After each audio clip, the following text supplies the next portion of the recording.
Boa noite, pessoal. Agradecendo a presença aí de todos. Hoje estamos aqui em mais uma terça-feira, nossa reunião semanal do grupo de urologia da UERJ, né?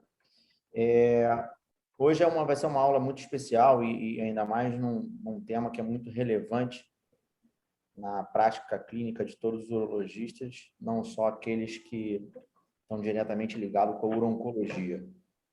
E esse tema de hoje nós vamos ter o prazer hoje de ouvir o Dr. Rômulo Varela. O Dr. Rômulo é um radiologista que tem uma experiência enorme na área urológica, né? O Rômulo ele é o chefe de serviço de imagem do Hospital São Lucas, radiologista do grupo DASA e radiologista do Hospital Pedro Ernesto. O Rômulo ele praticamente faz parte do Centro de Urologia, participa das nossas reuniões clínicas e está sempre nos auxiliando muito aí, principalmente na parte da ressonância, não só em próstata, rim, bexiga. E hoje ele vai falar um pouco aqui para a gente sobre a ressonância multiparamétrica da próstata, principalmente no câncer de inicial. Rômulo, muito obrigado por ter você aqui hoje e a palavra é toda sua. Obrigado, Fernando. Obrigado, Paulo. É um prazer estar aqui. Eu sou formado na UERJ, né, e já sou há 10 anos de staff lá no UP, então é uma honra para mim dar essa apresentação no tema que eu gosto bastante, que é o meu dia a dia, né? E, então, vou compartilhar aqui a tela.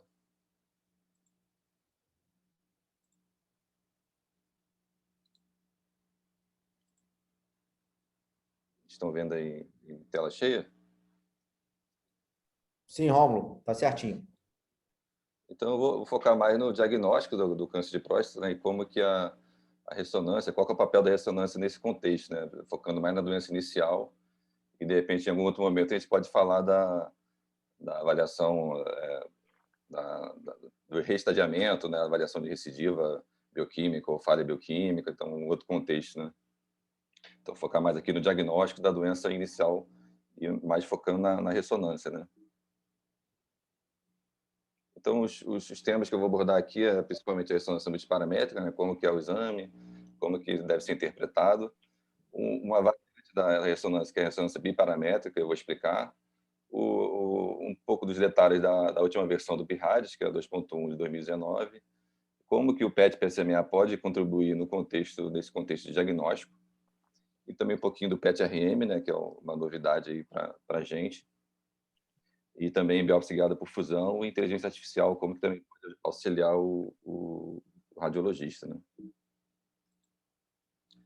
Então, eu vou começar com um casinho aqui, um caso de um paciente de 68 anos, que tinha um PSA total de 19,2. Ele já tinha um passado de 2 biópsias negativas, e desde o início o PSA foi aumentando, começou com 10 e chegou a 19,2, e só agora que foi pedida uma ressonância. Então, aqui uma das sequências mais importantes da ressonância multiparamétrica é o T2, né?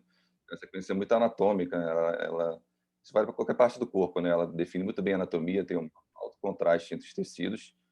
E então a gente vê aqui no plano axial a próstata normal, aqui a zona periférica, e feixes vasculonervosos, a zona de transição com aspecto típico de hiperplasia, né? Áreas de sinal mais hiperintenso de hiperplasia glandular, sinal mais hipointenso de hiperplasia estromal.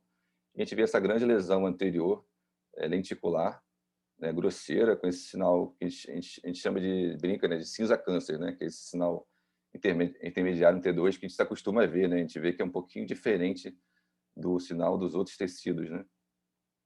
Uma extensão grosseira aqui, a gordura periprostática, indissociável aqui do plexo venoso periprostático, que são essas estruturas aqui com o tercinal.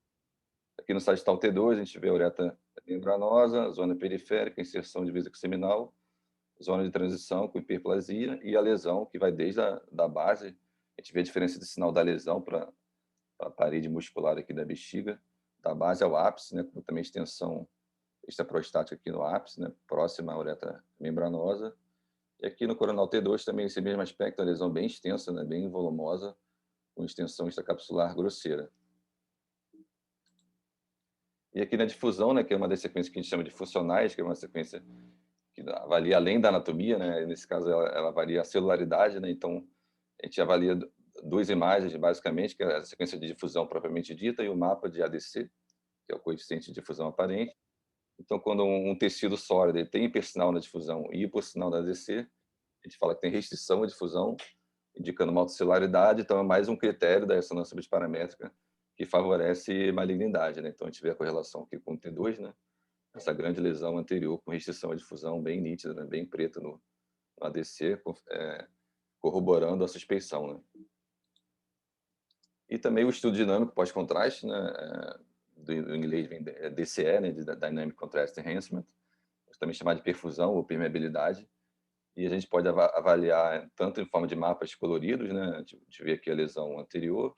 A hiperplasia estromal é comum ter perfusão aumentada, então isso aqui é habitual. O importante é não ter nada também na zona periférica com difusão, com perfusão aumentada, né? A gente pode fusionar o mapa com a sequência anatômica, pode também colocar ROIs para ver o padrão da curva do realce. Então, a zona periférica normal, um realce mais lento e progressivo, né? E uma lesão suspeita, lesão maligna, tem um realce bem precoce, assim, uma curva quase igual da aorta e com uma subsequente lavagem, né? Chamada curva tipo 3. Então, a gente interpretou o exame e vai aplicar o PIRADS, né? Que é um score na verdade, é um documento extenso que explica desde como se realizar o exame, o estudo multiparamétrico, como interpretar e como reportar, né? Como redigir isso no laudo. Então, ele diferencia se a lesão está na zona de transição ou na zona periférica. Aqui, no caso, a lesão está na zona de transição. A gente vê o aspecto, o PIRADS 1 seria a hiperplasia normal, né? Os focos hipo e hiperintensos, sem restrição de difusão. Quando a gente tem um nódulo mais evidente, assim, a gente pode dar um PIRADS 2, mas quando não tem restrição de difusão, a gente acaba nem classificando esses nódulos. E com um nódulo um pouquinho mais evidente no mapa ADC, na difusão, assim, ele caracteriza como 3. E a lesão suspeita quando ela tem esse aspecto lenticular, né, o anterior ou lateral, né, com restrição de difusão bem evidente. E quando tem maior que 1,5 centímetros, que é o caso, que é uma lesão extensa aqui anterior, infiltrativa, mal definida, né, com esse cinza intermediário, restrição à difusão marcada, é um PIRADS 5, então é uma lesão de alta probabilidade para neoplasia clinicamente significativa, né? Então, essa expressão aqui é importante entender, né, que a ressonância e o PIRADS se prestam a tumores que são clinicamente significativos, né? Esse que é um impacto que o PIRADS tem na conduta dos pacientes. Não serve para câncer em geral, é câncer clinicamente significativo, com um grau aí de 7, Gleason 7, e um volume também acima de meio a 1 centímetro cúbico, né? Então, nesse caso, a paciente acabou retardando o diagnóstico, né?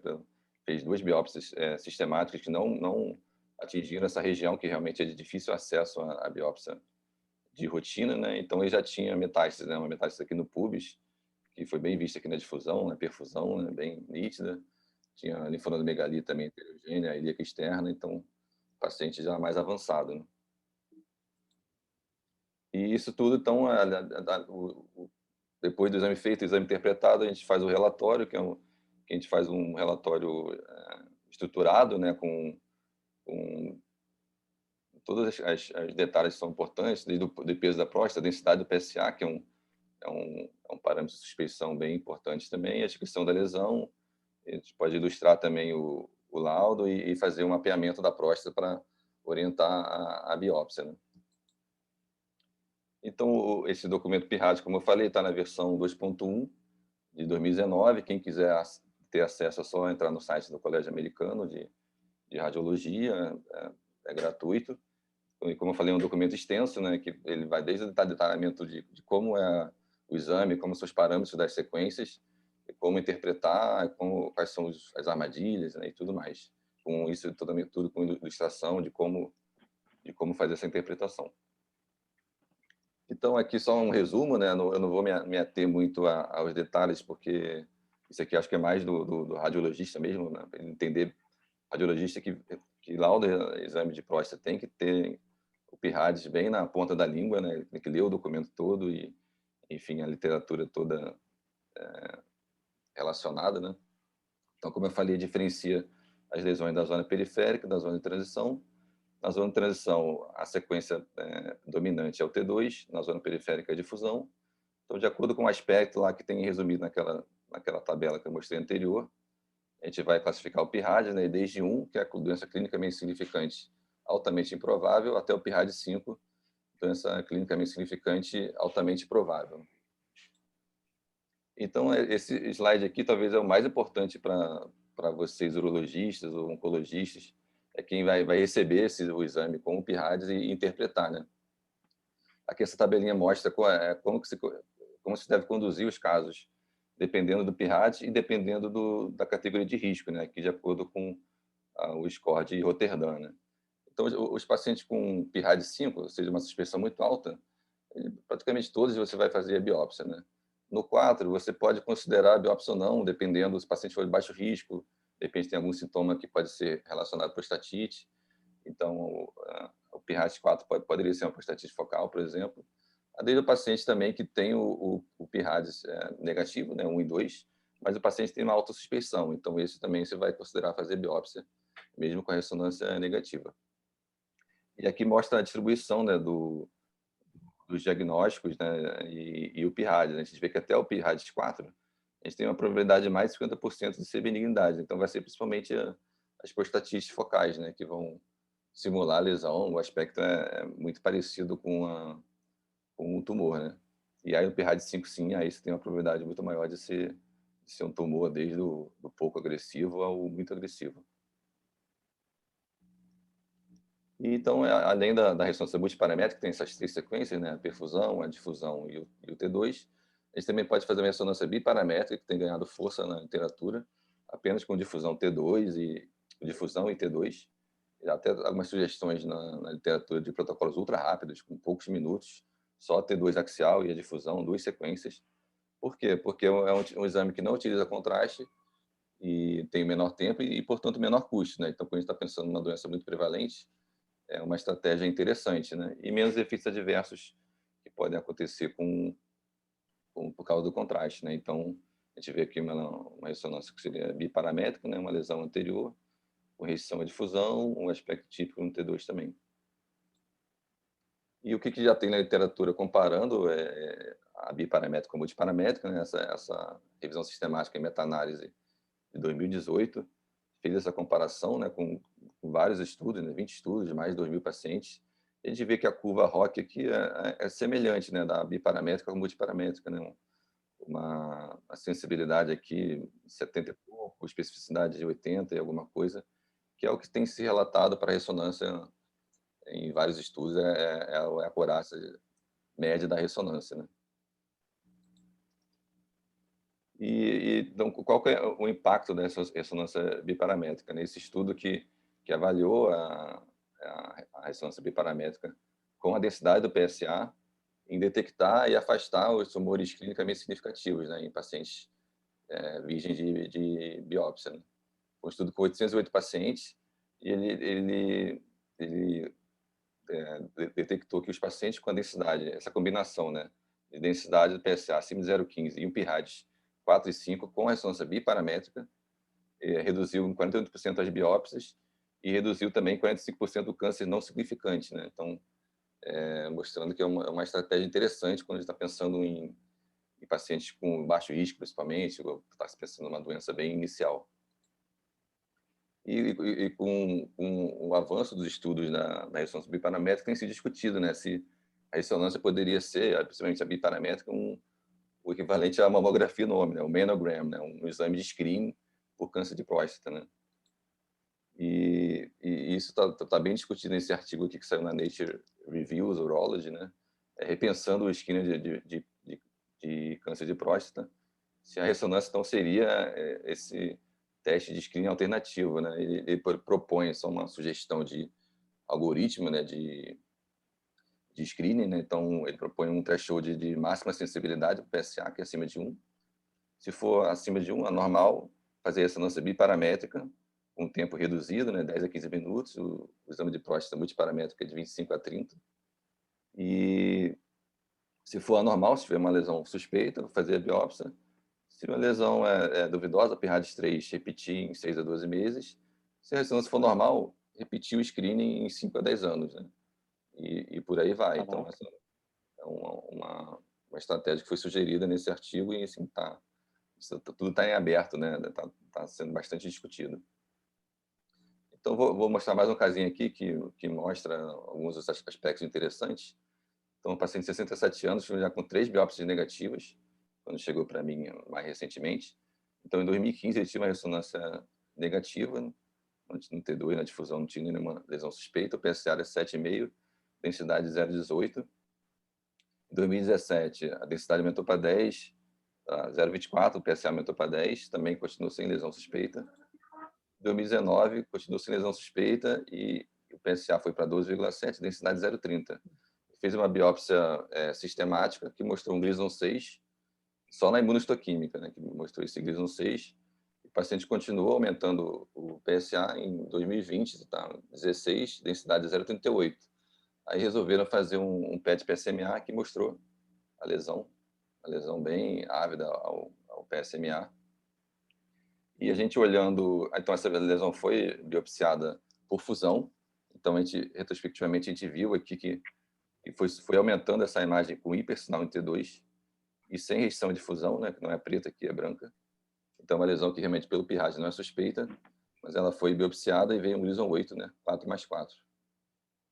Então, esse caso mostra para a gente alguns aspectos interessantes, né? Primeiro, assim, alguns pitfalls da ressonância, né? Então, o adenocarcinoma é um pitfall conhecido, porque ele é o oposto do tumor normal, né, que a gente vê, né? Ele é mais hiperintenso T2 e não restringe a difusão. Então, esse é um pitfall conhecido, ainda bem que é um tumor, um subtipo raro, né? E também a prostatite focal, ela pode ter um aspecto bem semelhante ao tumor e se apresentar como um PIRADS 4 ou 5, né?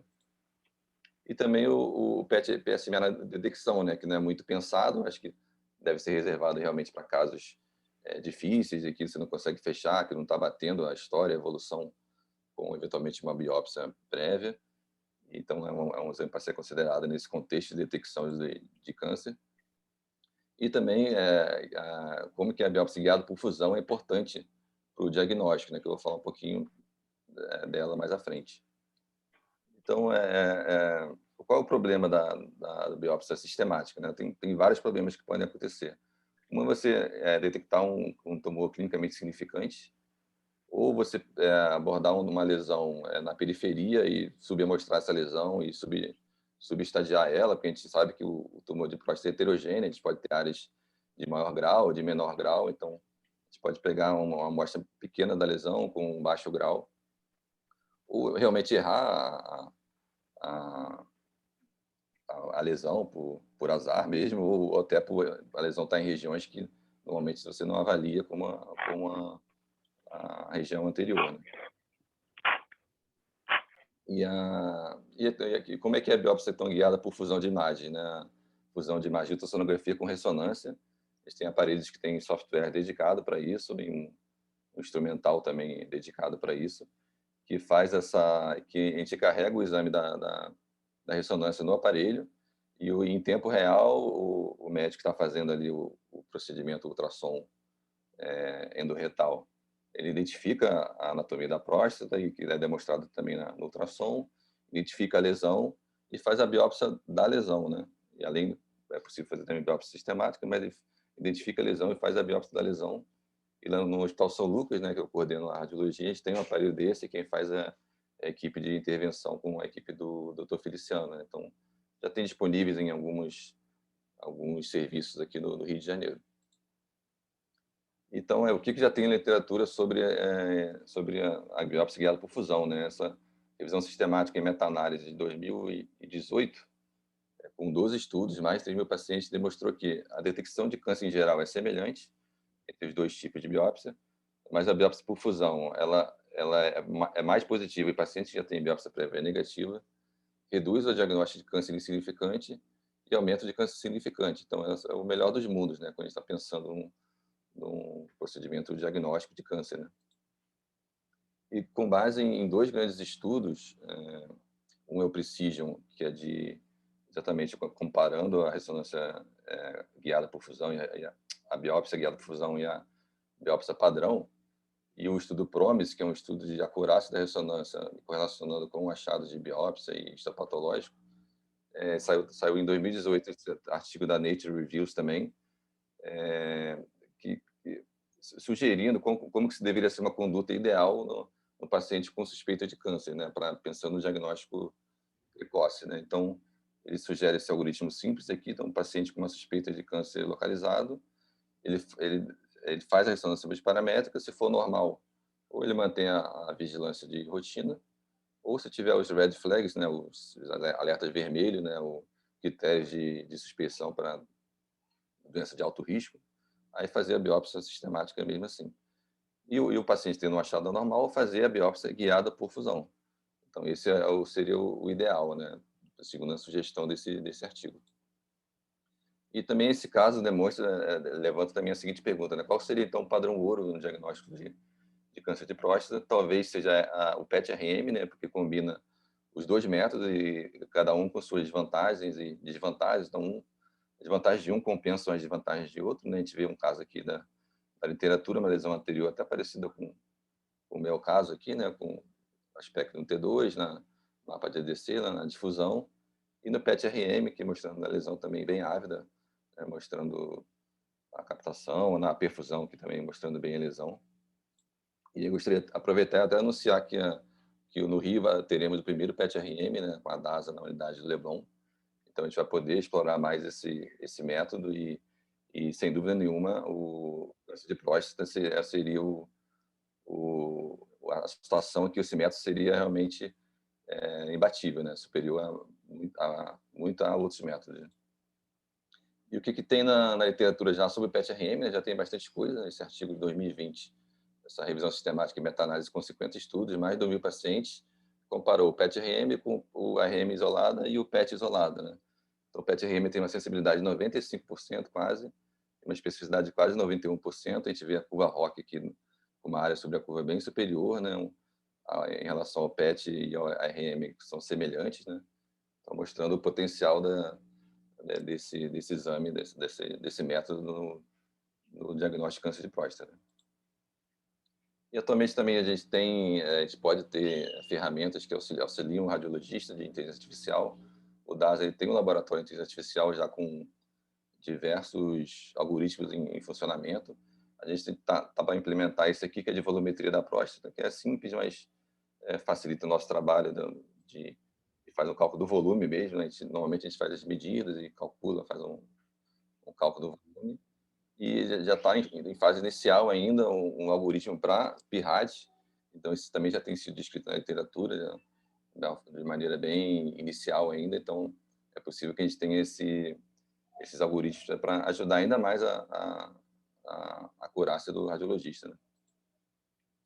Então, para finalizar, assim, eu gostaria de trazer assim, mais reflexões do que respostas, né? Eu acho que nós, como médicos, como bons cientistas, temos sempre que ter mais perguntas do que respostas, né? Então, algumas perguntas e reflexões que estão postas em relação a esse tema, né? Então, ressonância multiparamétrica e biparamétrica, né? Então, o PIRADS ainda não contempla a biparamétrica, é possível que uma versão nova contemple sim, mas é interessante a gente saber que mesmo pacientes que eventualmente têm uma contraindicação ao contraste, e até pensando num serviço público que a gente tem que otimizar os custos, né, é interessante a gente pensar nessa possibilidade como real e como uma possibilidade com uma boa acurácia no diagnóstico de câncer de próstata. Ressonância como método de screening, né? Então, é uma discussão ampla que não está longe de estar estabelecida, né? A gente sabe que tem questões financeiras envolvidas, né? Então, é um exame que ainda assim é caro e pouco disponível em muitos lugares, mas é interessante a gente pensar nessa possibilidade. E quando que fazer o screening, né? Também é discutível, mas talvez ali na faixa de 45, 70 anos. E quando fazer o PET-PSMA nesse contexto também é discutível, assim, não tem muita coisa na literatura sobre detecção, né? É mais no estadiamento, né? Avaliação de metástases, então, mas é importante a gente lembrar que ele pode auxiliar nesse contexto de diagnóstico. E o PIRAD, então, ele tem um outro defeito que a lei não contempla, a ressonância biparamétrica também não contempla o PET-PSMA. Então, quando a gente tem lesão, às vezes, uma alteração que tem uma alteração no PET, a gente não pode considerar isso para classificar, né? Então, acho que é uma coisa que deveria ter, eu acho, né? Então, se tem um achado, mesmo que a ressonância não é muito suspeita, mas tem a captação no PET, então isso deveria ser valorizado, talvez um ponto aí adicional, né? E a discussão da biópsia sistemática versus a biópsia de difusão, então, como eu falei, a biópsia por fusão é a mais interessante, né? Mas também é pouco disponível, assim, mesmo aqui em grande centro, né, em pouca disponibilidade, mas é o melhor dos mundos, né? A gente biopsiar só a lesão alvo, não ter que biopsiar o órgão inteiro, que é outra discussão. Mesmo com a biópsia por fusão, se a gente biopsia só a lesão, se faz a biópsia sistemática, então também é um tema que está bastante sendo discutido e pesquisado. O PET-RM, né, então, é um potencial padrão ouro no diagnóstico de câncer de próstata e também estadiamento e outras questões relacionadas, mas, novamente, o acesso é bem menor, né, acessibilidade. E a inteligência artificial com algoritmos que estão surgindo assim, cada vez mais e que podem auxiliar e aumentar a acurácia do radiologista. E todo esse contexto, todas essas discussões tem que ser sempre no centro o custo-benefício, né? E o que é o melhor custo efetivo para aquele paciente, naquele contexto, naquele país ou naquela cidade, né? Dentro dos recursos que tem disponíveis, o que é melhor para esse paciente, ou até mesmo questões de expectativa de vida, comorbidades. Então, tem que sempre individualizar cada caso e pensar no custo-benefício para tomar a melhor decisão, dependente do momento da doença do paciente. Então é isso, eu gostaria de agradecer novamente o convite e já deixo aqui a sugestão de eu ter uma outra aula de metástases, né, com ressonância de corpo inteiro. Então, num outro momento, eu poderia falar desse tema e eu acho que é um tema interessante também, tenho visto cada vez mais e pode contribuir também para a discussão. Rômulo, boa noite, gente. Vamos começar a conversar um pouquinho. Rômulo, muito obrigado, excelente aula, isso foi muito boa, as imagens muito bonitas. E vou fazer algumas considerações e dúvidas, obviamente, né? Eu, como urologista, e a minha geração, a nossa geração, a minha, do Paulo, a gente teve muito contato e aprendemos muito a ver e interpretar tomografia, né? E a ressonância acaba sendo um método que... Não, mas eu falo por mim, eu acho que até a minha geração de urologistas, a gente tem uma certa dificuldade de analisar, por mais que a gente estude, Todo mundo, né? E a própria ressonância, especificamente a multiparamétrica da próstata, né? Hoje a gente vê já o número de radiologistas treinados para interpretar isso já aumentou muito, mas, né, inicialmente se falava muito da necessidade de ter um radiologista com muita experiência para poder analisar bem, para ter o PIRAD, o conhecimento do PIRAD. Então, a gente tem uma dificuldade muito grande. Mas você mostrou imagens ali que obviamente que você mostrando a imagem facilita muito do que no momento que a gente pega uma imagem para interpretar, né? Só fazer algumas considerações, até principalmente para os urologistas, os nossos residentes, né? Até não muito tempo atrás, eu não vou precisar quanto tempo, a ressonância multiparamétrica da próstata, ela era um exame que era considerado distante, né? Esse exame é muito caro, são para pacientes selecionados, aquele paciente privado com uma condição financeira maior. E hoje a gente já encontra isso no SUS, né? Hoje, por exemplo, na UERJ, a gente vocês fazem o exame até com uma grande frequência, nós solicitamos. A gente não solicita para todo mundo, mas os pacientes com uma indicação mais precisa, que a gente sabe que vai se beneficiar bastante do exame, são solicitados e fazem o exame sem maior dificuldade, que consegue lá o agendamento com vocês.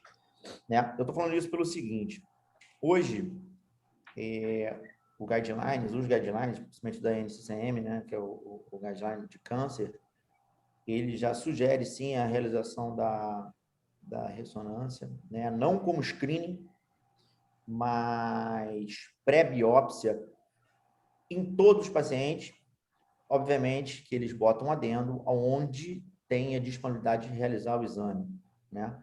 O grande intuito, como você mesmo falou na tua apresentação, o grande intuito da ressonância é o quê? A gente diagnosticar mais a doença clinicamente significativa, né? E um pouco mais de dificuldade, né? Tem alguns trabalhos realizados em relação a evitar biópsias desnecessárias, né? No caso, isso tem um pouco mais de dificuldade na literatura, mas tem trabalhos, e hoje em dia o que se mais usa associado a isso, a ressonância magnética, é a densidade do PSA. Foi outro fator que você citou, né? Inclusive, hoje eles dão muita segurança quando eles falam que um paciente com uma biópsia prévia negativa, uma densidade de PSA abaixo de 0,15 e com uma ressonância negativa, esse paciente é um paciente que a gente pode sim evitar uma biópsia e manter ele no screening, né? Por outro lado, a ressonância nessa situação, caso seja um paciente deixa eu tem algum áudio aí. Calma aí. Parou. Continuando. Por outro lado, quando a gente tem uma densidade do PSA já mais alta, e mesmo com uma ressonância negativa, né, isso já mostra, os pacientes que foram biopsiados nessa situação, já mostra 50% de identificação de doença com doença clinicamente significativa, né? Então, até que ponto a gente vai conseguir utilizar a ressonância para evitar uma biópsia, né? Isso aí é um ponto importante também, que eu espero que um dia a gente consiga chegar a um consenso, porque evitar biópsia, a gente sabe que biópsia não é um procedimento inócuo, né? É um procedimento que gera complicações, né? E às vezes até complicações mais severas, com prostatite, septicemia, mais graves.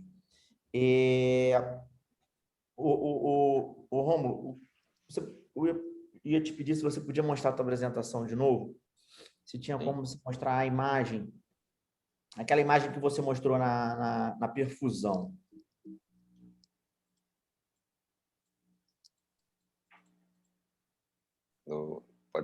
Pode ser esse aqui? Ou do lado do início? Não, aquela lá do início.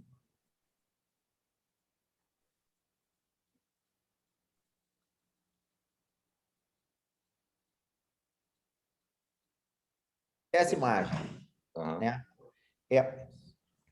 Voltando no que eu falei inicialmente, eu como urologista, eu vejo essa imagem, eu não identifico uma área suspeita.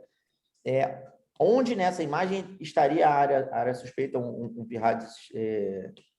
Porque a gente já identificou a lesão no T2, né? Então, a perfusão, ela não é, ela é como se fosse um critério mínimo, né? Só passar aqui para você ver aqui o algoritmo. Aqui, né? Você vê, a perfusão só entra aqui, ó, DCE, tá vendo? Certo. Para diferenciar a zona periférica, 3 ou 4. Se for 3 na difusão, que é uma restrição discreta, não é tão evidente assim, mas se for positivo a perfusão, então é 4. Então é só para isso. E, na verdade, a gente já identificou a lesão como sendo suspeita antes, né? Então, a gente já viu no T2 a anatomia da lesão muito bem definida, né? Isso tudo aqui. Aí, então, se eu tenho um achado suspeito no T2 ou na difusão, eu vou olhar na perfusão se aquele achado tem perfusão aumentada. Porque pode ser, por exemplo, um achado avascular, um achado focal sem realce, por exemplo, um abscesso. Então, a gente pode ver numa prostatite um abscesso, um microabscesso, um abscesso maior mesmo. O abscesso ele tem restrição à difusão, porque é pus, né? Então, quando a gente está falando de tecido sólido, a difusão se correlaciona com a celularidade. Quando é um tecido, uma formação cística, uma cavidade, ou um órgão, uma víscera oca, aí isso tem a ver com a densidade do líquido que está ali dentro. Então, os líquidos que restringem a difusão são pus e hematoma. Então, hematoma também pós-biópsia poderia restringir a difusão. ficar preto ali no T2, parecer suspeita, mas a gente vê que a lesão não realça. Então, não é uma lesão sólida, é uma lesão, um abscesso, um hematoma. Então, a gente olhou antes a anatomia, viu que a lesão suspeita. Então, mesmo sem contraste, seria um PIRAD 5, né? Se fosse uma ressonância biparamétrica. Então, nesse caso aqui, a perfusão não adiantou de nada. Mas a gente, então, identificando na anatomia o T2, a lesão, a gente vê que ela tem perfusão aumentada, então só corrobora, né? Então, Tá, é nesse sentido, né? beleza. Você citou na tua apresentação 2 artigos, foi o MRI First, né, que foi da New England, e o Precision, que foi da Nature. Eles são artigos que falam mais até sobre a questão da target biopsy, né, da fusão de imagens. Sim. Isso também é outra questão, né? O próprio guideline hoje ele já até ele recomenda, caso você tenha disponibilidade de fazer o uso da fusão de imagens, mas eu queria até te fazer uma pergunta. O MRI Target, ele, na conclusão do trabalho, ele fala que a biópsia por fusão, você identifica a maior parte dos tumores quando ela é feita isoladamente na lesão, tentando evitar uma biópsia sistemática. Mas que a biópsia sistemática também seria interessante, né? Porque tem alguns tumores que foram identificados na periferia do nódulo índex. Sim. O que você acha sobre isso? Você acha que é importante fazer a biópsia sistemática associada ou então fazer, quando for fazer a biópsia, geralmente são três punções, né, que são feitas na lesão alvo, se deveria expandir, gostaria de saber a sua opinião sobre isso. Então, isso também está em discussão, né? Se realmente precisa ser feita a biópsia sistemática ou não. Assim, eu não tenho uma opinião bem formada, assim, eu acho que você aproveitar que você está fazendo o procedimento ali, às vezes tem anestesia e tudo, fazer umas agulhadas a mais, né, no dos outros, mas esse é o lado positivo, né? Você já está aproveitando um momento ali que você já está todo preparado o paciente para fazer umas biópsias a mais e isso pode, de repente, fazer um estadiamento melhor, né, pré-operatório. Mas também o lado negativo seria assim, é mais aquela questão de você eventualmente detectar uma lesão não significativa, as complicações da biópsia, né, como você falou. Então, você não tem uma opinião muito bem formada, não, assim, mas eu acho que, por enquanto, o que se tem estabelecido é fazer as 2 biópsias. Eu acho que é justo, assim, também. Né? Também não precisa, a gente não precisa criar uma discussão grande por causa disso, assim. Eu acho que, considerando que a gente está aproveitando o momento para fazer o procedimento, eu acho que fazer umas biópsias a mais, eu acho que é bem de bom senso, sabe? E você já tem alguma experiência com a ressonância biparamétrica? Sim, eventualmente o paciente não faz o contraste por alergia, por não quer, uma função renal ruim, apesar de que a função renal hoje em dia já não é uma contraindicação significativa para o contraste, né? A gente faz mesmo em pacientes com clínica menor que 30, esse paciente tem indicação, né? Dependendo até nesse caso da ressonância de próstata, como eu mostrei, o contraste não é tão importante, até a gente poderia evitar, assim, no paciente de baixo risco, por exemplo, evitar o contraste. Beleza, muito bom, Rômulo. Eu vou passar a palavra para o Paulo. Fernando, Oi? o que a gente observa, quer dizer... Posso fazer uma pergunta, Fabrício? Fala, Fabrício. O que eu tenho visto, quer dizer, eu estou acompanhando lá no UP, o pessoal fazendo próstata, né? Quer dizer, ainda, dependendo da experiência de cada um, os resultados são ainda conflitantes. Quer dizer, você vê que nem todos concordam, ou seja, ainda tem uma certa dificuldade, que nem está acontecendo que nem o Bosniak, né? Quer dizer, você na hora de classificar que estão havendo muitas discrepâncias e isso torna o exame um pouco mais difícil, né? Ah, Inclusive, isso é uma questão importante, até que o Fernando citou, né, da experiência, que é importante, porque o exame é difícil mesmo, mas o PIRAD ele tem vários pontos que são discutíveis, né? Então ele tem o que melhorar ainda, ele tem, acredito que tem uns 7 ou 8 anos, eu acho, PIRAD, então está na segunda versão ainda, né? Então, acredito que tem muito a melhorar e até com o advento do PET-PSMA, a gente começou a aprender mais sobre câncer de próstata, comportamento, a gente começou a ver mais onde a gente estava errando na ressonância, né? Então, acredito que tem muito a melhorar ainda, e principalmente o PIRADS, né? Então, isso tende a melhorar a interpretação, mas sempre vai ter variabilidade dependendo da experiência do interpretador, né? Professor Fabrício, quer comentar, por favor? Quero fazer uma pergunta ao Rômulo. Primeiro, dar os parabéns a ele, a brilhante apresentação, esclareceu muita coisa. Eu acho que a ressonância ela tem ajudado demais. Não existe um método ideal, né? Ainda não. Talvez com o advento da inteligência artificial a gente consiga realmente, ou através da ressonância mesmo, ter um diagnóstico mais preciso. Mas parece que a inteligência artificial, mais do que o algoritmo, ela vai ser por Big Data, por rede neural, e vai enxergar coisas que a gente não enxerga. Eu acho que nos próximos 5 anos, 10 anos, tem muita coisa para vir. Rômulo, eu tenho usado muito a ressonância para fazer biópsia cognitiva. E aí eu já até aproveito o gancho para falar do que o Fernando perguntou. Eu acho que é muito individual, cada paciente é um paciente. Esses dias eu fiz a biópsia do paciente de 86 anos, com um nódulo bem definido e que toma S, clopidogrel, o cara tem um monte de stent. Então, nesse caso, eu fiz 3 amostras do nódulo. Só tinha um nódulo bem identificado na próstata. Eu recebo a ressonância com mapinha e faço a biópsia cognitiva. Então, nesse cara, eu não preciso fazer biópsia escalonada, porque eu não vou operar ele, eu não estou preocupado com margem, eu vou fazer a biópsia só para começar o tratamento, provavelmente um bloqueio hormonal ou uma vigilância ativa. Então, depende do caso, Fernando. Se você for operar, e sim, a biópsia, além da lesão índex, você ter uma biópsia escalonada da próstata, vai te ajudar até para você planejar a sua cirurgia. Mas o que eu queria perguntar para o Rômulo é o seguinte: o que você acha da biópsia cognitiva? Eu sei que tem trabalhos que mostraram, e a primeira vez que eu ouvi falar nisso, apesar de eu já fazer, foi você que falou lá na reunião.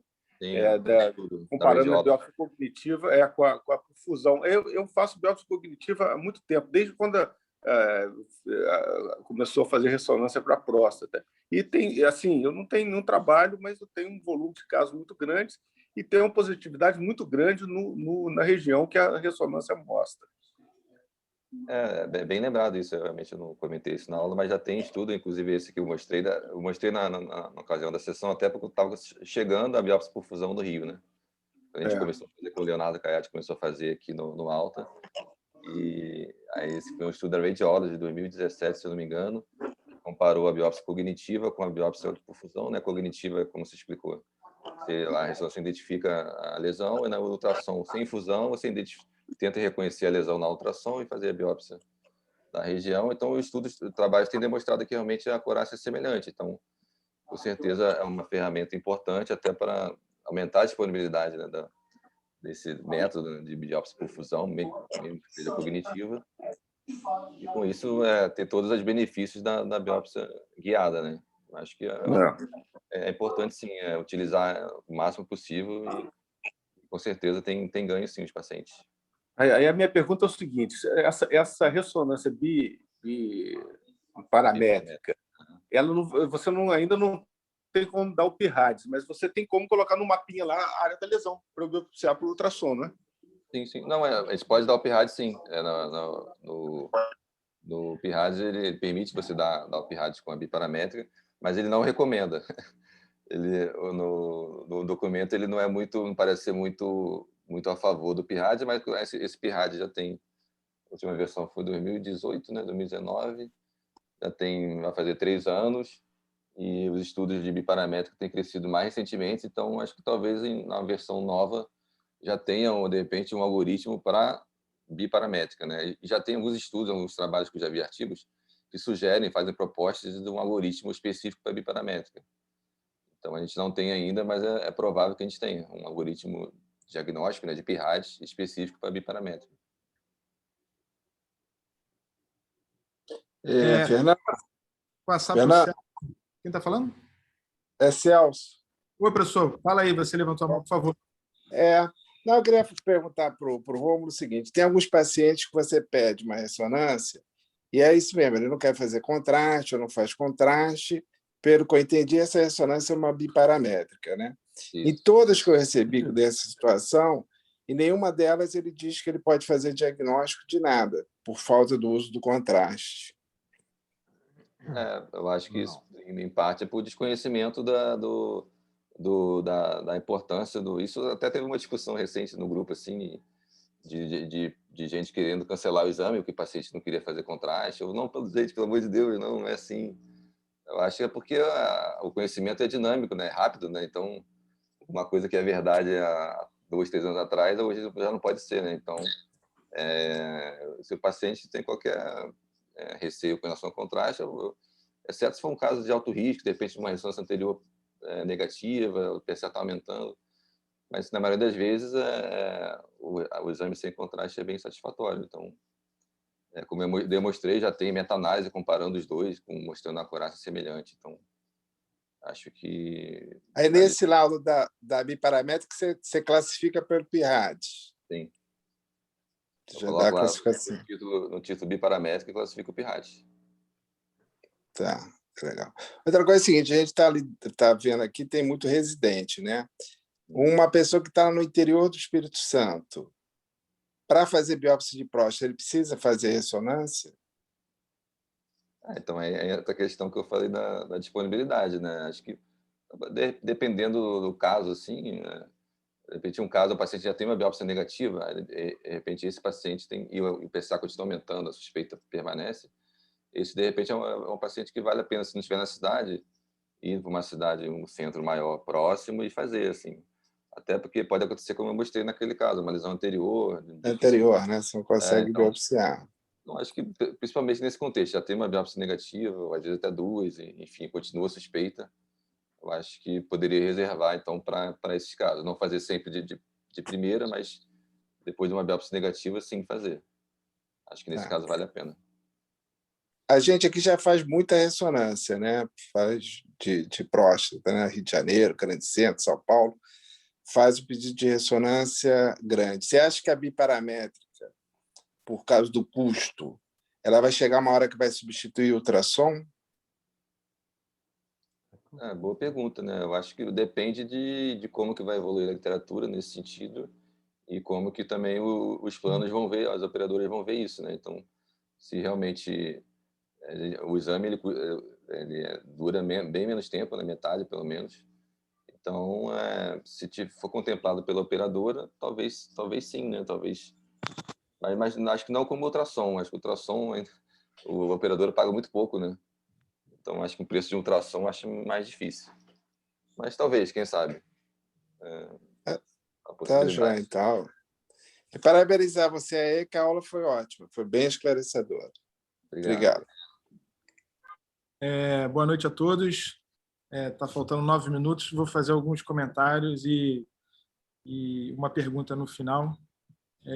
Parabéns, Rômulo, pela apresentação, foi ótima. Na plateia, eu acho que tem um pouco de radiologista, isso para vocês pode ser um pouco mais simples, mas como o Fernando falou ali, quando a gente vê a imagem, não é complexo, né? É um pouco complexo para a gente.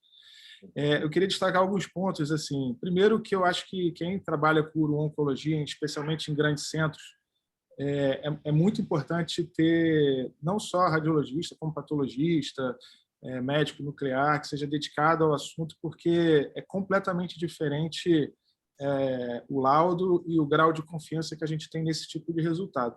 Eu dou até como exemplo aí um caso agora que a gente teve no serviço, vocês devem se lembrar, não é de próstata, mas eu e o Fernando atendemos no ambulatório um caso de um paciente que tinha margem renal negativa após nefrectomia parcial e apareceu uma tomografia positiva, né, no laudo. Eu e o Fernando vimos o exame, a gente vê um pouco de tomografia melhor, achamos que não tinha nada, ele levou a sessão e você, Rômulo, e o professor Zenier deram como negativo, né? E isso muda a conduta porque evitou, era uma paciente jovem, ela provavelmente iria evoluir para uma nefrectomia total, né? Até mandar um abraço para o professor Zenier, que para a gente é uma grande referência aí, para mim sempre foi e continua sendo no serviço. Algumas mensagens para os residentes também, principalmente da urologia, do ponto de vista prático, né? a gente, quando solicita a ressonância, eu, por exemplo, né, e eu acho que a maioria de todos nós, no intuito, né, pré-biópsia, como o Fernando falou, né, claro, tendo acesso, a gente não tem acesso a isso no SUS facilmente, mas, assim, na vida privada, de uma forma geral, eu solicito pré-biópsia na tentativa de evitar um diagnóstico de um tumor que não deveria ser diagnosticado, ou seja, um tumor não clinicamente significativo. Meu intuito é encontrar apenas o tumor clinicamente significativo, que, como o Rômulo falou, é muito importante a gente ter essa nomenclatura na cabeça, que seria basicamente o ZUP2, né, que seria o 3+4, o Gleason 7, 3+4. Então, eu não me interessa em encontrar o Gleason 6, basicamente é isso, né? Então, eu solicito nesse intuito. Então, quando eu pego um laudo de ressonância, eu vejo aquelas imagens bonitas, mas, como o Fernando já falou, já foi falado anteriormente, é muito difícil para a gente interpretar e a gente vai buscar lá o PIRADS. De uma forma geral, né, Rômulo, o PIRADS 1 e 2 para a gente é considerado negativo, né? O 4 e 5, a chance de ter um tumor clinicamente significativo é mais de 60%, né? 50%, 60%, e o PIRADS 3, vamos dizer assim, é um laudo que a gente não gostaria de ver, porque deixa mais uma dúvida no ar, né? Então, isso é muito interessante. Eu como urologista, assim, nessa reunião, eu me sinto na obrigação de dizer que, para mim, o toque retal ele deve seguir como método de screening. Para mim, a história clínica do paciente, história familiar, cor de pele, comorbidades, PSA e todos os desdobramentos do PSA que a gente tem acesso e o toque retal são capazes de a gente fazer um belo de um screening. E eu nesse momento, claro que as coisas mudam, eu não enxergo a ressonância ainda como custo-benefício screening populacional, né? Embora a gente saiba que tem possibilidade de reduzir custos com ressonâncias mais simplificadas. Tem algumas coisas, o Fernando comentou a questão da biópsia por fusão. Eu nunca solicito de primeira, ainda que o paciente tenha acesso, que eu acho que nem sempre é necessário, e sempre, quando eu solicito, num caso duvidoso, ou tumor de zona anterior, né? Ou tumores que não foram, você suspeita que é um tumor mais agressivo, ou num paciente que você está na dúvida de vigilância ativa ou não, que você acha que está subdiagnosticado. E eu concordo também que eu acho que quando for biopsiar, eu sei que é uma discussão menor, mas eu acho que vale a pena biopsiar sistemático e também no local, porque nos dá uma noção melhor de estadiamento, em termos de lateralidade, por exemplo. É uma opinião, claro, né? Enfim, são muitas considerações. Eu ia te fazer uma pergunta sobre ressonância de corpo inteiro, mas você já deu spoiler, e aqui de antemão eu já quero te convidar, viu, eu e o Fernando, para vamos programar aí para daqui a uns 2 meses, dar um descanso de você, para dar uma aula sobre essa questão de estadiamento para a gente, ressonância de corpo todo, que eu acho um belíssimo do exame. Mas eu queria te fazer uma pergunta antes da gente finalizar, com relação à ressonância multiparamétrica, né, que falamos hoje muito.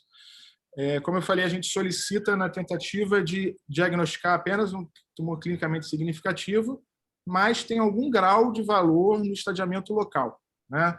Ou seja, no meu planejamento cirúrgico. Quando ela vem positiva para extensão extracapsular ou acometimento de vesícula seminal, isso me dá um valor preditivo positivo bastante elevado, né? E normalmente se confirma. Quando ela vem negativa, eu acho que talvez não seja tão confiável, né? Como é que a gente pode lidar melhor com isso, Rômulo? Eu posso até abordar isso, na verdade. Eu tenho uma aula de corpo inteiro, mas eu poderia falar de estadiamento em geral, né? Tanto local quanto à distância. Mas tem bastante trabalho nessa questão. A gente sabe que o PIRADS se correlaciona com o estadiamento local, então o 5 tem maior chance de extensão extracapsular do que o 4, até porque a lesão é de maior extensão. O contato da lesão com a cápsula também é um fator importante. Então, se a lesão tem, por exemplo, 2 centímetros e o contato for maior que 1 centímetro, né, mais que uns 50%, isso já é um contato amplo e isso já aumenta bastante a chance de extensão extracapsular. E também depende da experiência do observador, né, que já vi alguns casos assim, às vezes tem que dar um zoom ali no T2 e olhar, comparar a cápsula com o outro lado.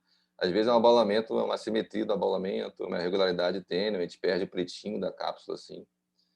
Então, mas é como você falou, assim, quando a gente vê claramente que tem a extensão, é porque tem, né? Mas quando eu acho que pode ter, eu falo de uma frase assim, eu não cravo, mas eu falo, tem um amplo contato, um leve abalamento irregular, uma coisa assim, nesse sentido, que já indicando que pode haver uma extensão microscópica, pelo menos, né? Maravilha, Rômulo. Eu perguntei isso porque hoje a gente, refinando a técnica cirúrgica, a gente pode planejar um nervo sparing unilateral, bilateral, e níveis de nervo sparing, né? Que a gente, inclusive, com a cirurgia robótica, tem melhorado muito a performance da cirurgia. Antes de terminar, eu acho que tem alguém que quer fazer uma pergunta, o João Boechat, não é, João? Sim. Pode falar, João. Queria perguntar se a gente consegue pedir a ressonância biparamétrica lá no UP. Sim, eu acho que Com dificuldade, né? não, é a mesma faria o exame semelhante à ressonância multiparamétrica. Poderia pedir, assim, mas você está pensando no caso do paciente com contraindicação, é isso? Não, pensando vai no em contexto de logística custo mesmo. Só para saber se a gente pode pedir no ambulatório ou não. Não, pode sim, mas assim, se tem disponibilidade do contraste, o paciente não tem contraindicação, assim, a não ser que seja um programa assim em que você vai fazer em todo mundo, então a gente vai fazer a biparamétrica para reduzir custo, eu acho que seria interessante, mas como vocês fazem mais em pacientes selecionados, eu acho que vale a pena fazer o contraste. Assim. Mas se o paciente por acaso tiver uma contraindicação, você pode pedir a biparamétrica que vai ser feita. É só a gente não fazer o contraste, é só fazer o estudo antes do contraste. Beleza. Eu acho que vocês solicitam pouco, sabia? Lá no UP. Podia se fazer mais ressonância de próstata. Eu acho que o número de ressonâncias por semana, multiparamétrica ou biparamétrica, é pequeno esse número. Podia aumentar um pouco. Para ontem, professor. Então, seja por isso. Professor, a gente acaba pedindo menos até por conta do custo, né? Mas tendo disponibilidade de material, certamente vamos aumentar as solicitações. Estamos aqui para isso. Não precisa de nada, cara. É só ter o aparelho lá, nós temos 2 aparelhos funcionando. E eu acho que a gente precisa pegar mais experiência nisso também. Entendeu? Tá ótimo. Estou dentro. Eu queria posso fazer uma pergunta aqui rapidão? Queria agradecer o Rômulo aí por estar aí disponibilizando esse tempo e ajudar a gente. Só uma dúvida, naquela parte que você falou que era o slide mais importante, havia um risco, era estratificado em riscos. Esse risco aí é o mesmo que a gente usa para risco intermediário? Isso eu ouvi de um artigo, né? Agora não lembro qual que é, mas é a escala de Roterdã. Eu já vi que tem algumas escalas, não sei qual que vocês usam. A gente usa baseado no Gleason, no PSA e no estadiamento clínico, se é T1, T2, e pelos valores do PSA e o Gleason. Mas deve ter um nome, né? Deve ter um nome esse que vocês usam. Inclusive, esse Roterdã tem até na internet, tem um calculator, né? Roterdã Calculator. Você põe os dados ali, ele te dá uma estratificação de risco, né? Era só isso mesmo, valeu. Valeu. Rômulo, obrigado a todos. Tem tempo para mais uma pergunta ou não? Por favor, Miguel, vai lá, tem tempo sim.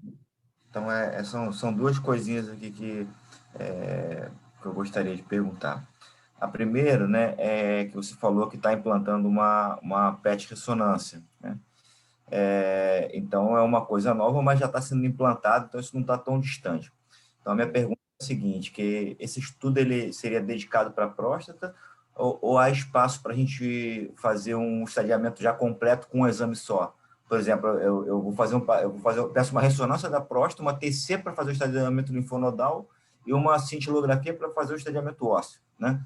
Então, eu consigo juntar tudo isso num exame só? Então, essa é a primeira pergunta. E a segunda pergunta é o seguinte, é uma situação que ela foge um pouco, mas é um active surveillance. Então, é até um caso que é uma situação que o Fernando ilustrou, que é em relação a fazer a biópsia em outras regiões ou não, né? Então, recentemente, eu tenho um paciente em active surveillance que ele tem um nódulo na base, que foi biopsiada, e foi um PIN, né? E ele teve nessa mesma biópsia, no ápice contralateral, um Gleason 6 em 5% da amostra, então um tumor sem significância clínica, né?